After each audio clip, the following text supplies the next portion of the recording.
Hey, what's up? It's Dead Squid back with another video. And here is 5 things in America that we get wrong. Number 1, George Washington. I feel like people put too much praise on George. Sure, he was a great man for being the first president, and his teeth was spectacular.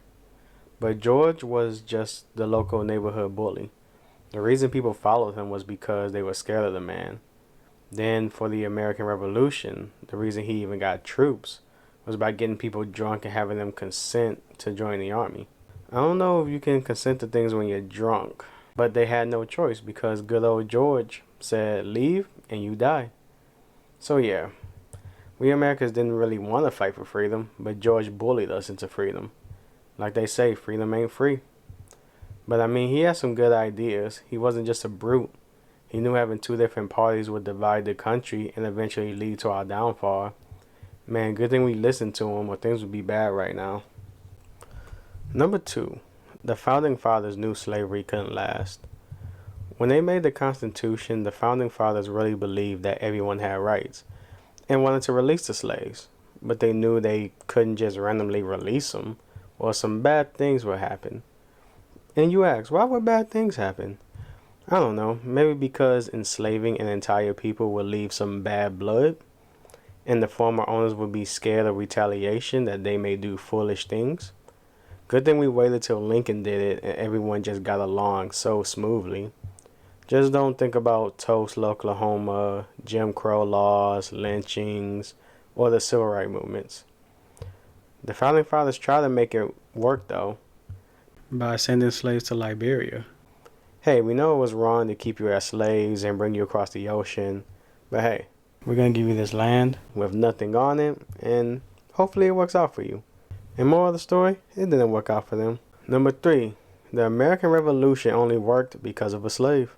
Fuck old boy running down the street yelling the British are coming. Fuck Benedict Arnold. Fuck them shoes, fuck those socks with the bell on it, fuck your gay ass fairy faggot accent, fuck them cheap ass cigars. It was about my guy James Armstead, a guy you won't hear about in history class. He was a slave that was a double agent.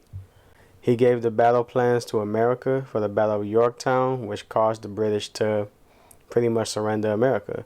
How did he do it? Well, the cunning guy acted like a slave, which he was. Talk about method acting. The British just had the plans in front of him thinking he couldn't read. Joke's on them, because he could read. And after we won, he still didn't get his freedom. Took a French guy to back him up.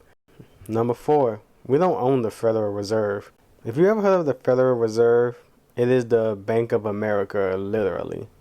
And America doesn't own it. Who does own it, you ask? Well, I'll let the conspiracy theorists take care of that one. We don't own them, and actually we owe the Federal Reserve a lot of money. One time in history, we tried to get rid of them, and somebody got their head blown off during a parade for it. So we decided just to leave it alone. And number 5, the notion that we took every Native American land. And we learned in history during middle school and high school that we came to America, took over, and gave all the Native Americans reservations. Because we're generous people. We don't cause genocide, alright? We only kill 90% of your people. We don't go for 100. But there was one Native group in particular that gave us trouble. The Seminoles in Florida. They fought America to the bitter end, eventually retreating into the Everglades, where they made their last stand. And America lost so many troops trying to get them out the Everglades that they just decided it's not worth it, we'll just leave them alone. They survived with only 300 people left, and now they have 2,000 people living in Florida. The federal government just started acknowledging them about 60 years ago after ignoring that they existed for a century. But they got a college football team out of it, so you know, pros and cons. That was 5 things in America that we get wrong. If you enjoyed it and like this type of content, or you find anything else interesting on my page, please leave a like and subscribe. Thank you.